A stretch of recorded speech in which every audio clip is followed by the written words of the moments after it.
اللہم صلی وسلم علی نبینا محمد۔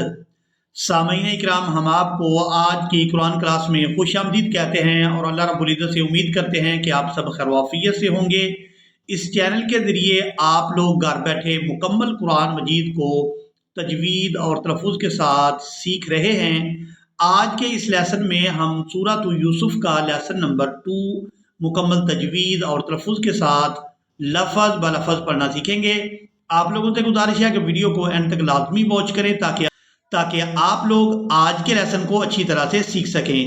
اعوذ باللہ من الشیطان الرجیم، بسم اللہ الرحمن الرحیم۔ اقتلوا یوسف، یہاں ہم نے حمزہ ساکن یہاں ہم نے الف خالی پر پیش لگاتے ہوئے قاف ساکن کے ساتھ ملانا ہے۔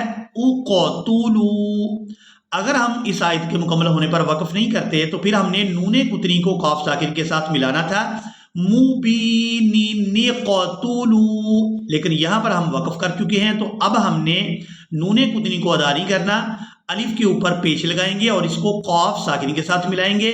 اقتلوا یوسف او اطرحوه،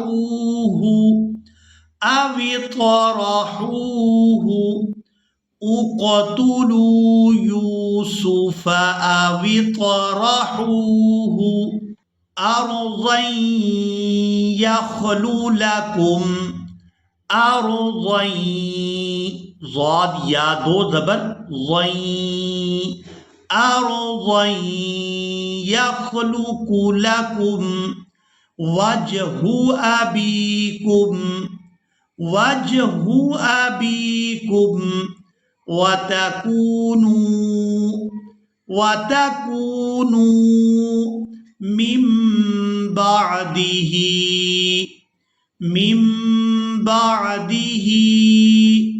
قوما صالحین، وتكونوا من بعده قوما صالحين۔ قال قائل منهم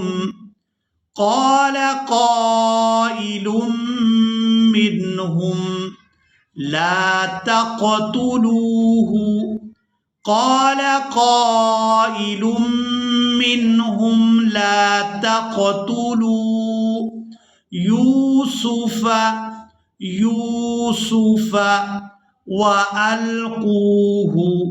وألقوه في غيابة الجب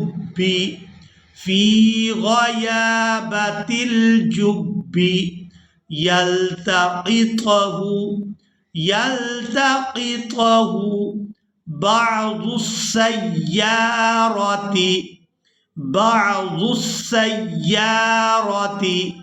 إن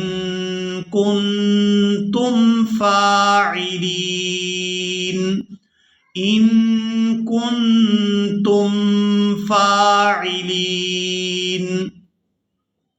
قالوا يا أبانا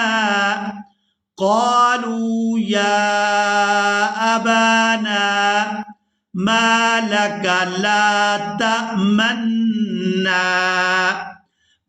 لك لا تأمنا على يوسف وإنا له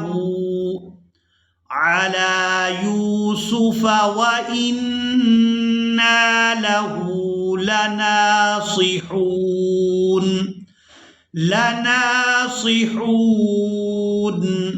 أرسله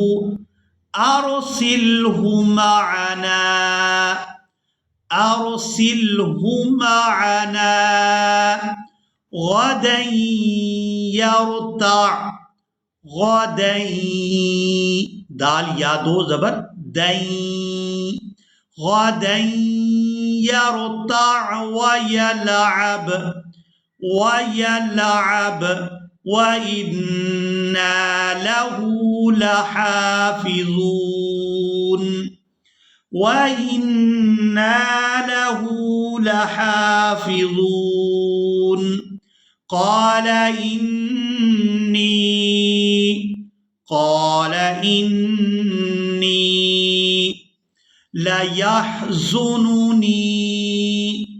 ليحزنني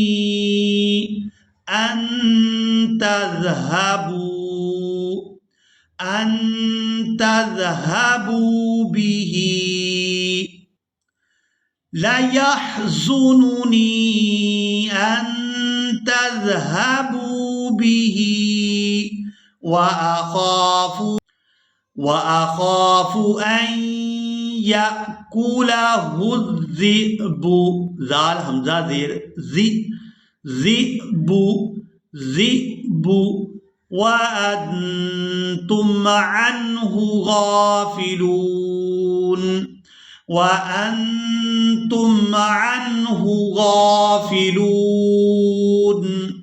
قالوا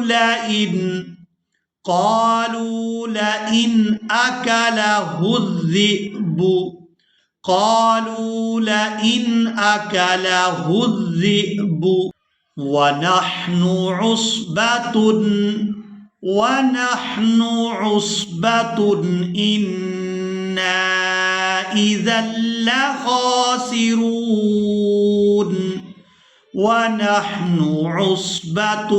إنا إذا لخاسرون فلما ذهبوا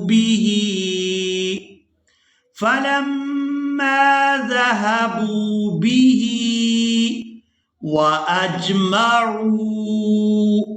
وأجمعوا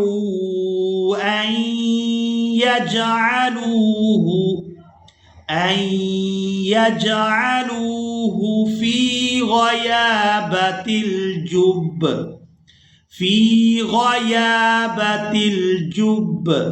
وأوحينا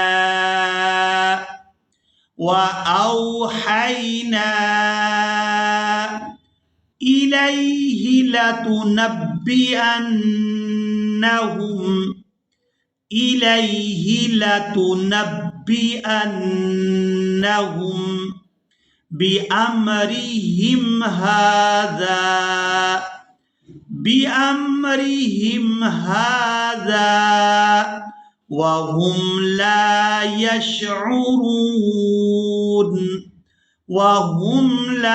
يشعرون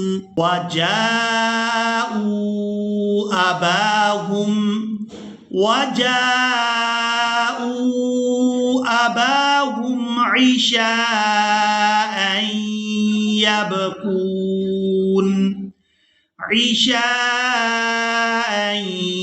يبكون قالوا يا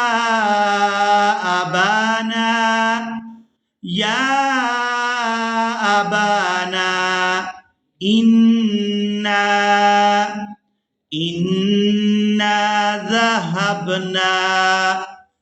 ذهبنا نستبق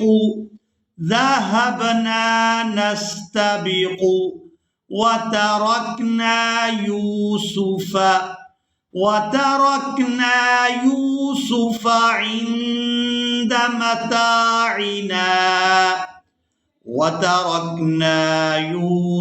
عند متاعنا فأكله الذئب وما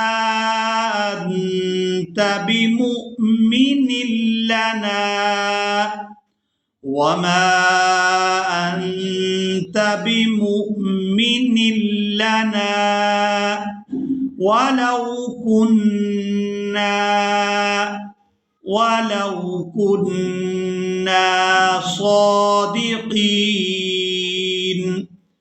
صادقين इसी के साथ ही आज का हमारा लेसन मुकम्मल हुआ। मुझे उम्मीद है आप लोगों ने आज के लेसन को भी अच्छी तरह से सीख और समझ लिया होगा। इसी के साथ ही हमें दें इजाज़त, मिलेंगे एक नई वीडियो में, तब तक के लिए अल्लाह हाफिज़।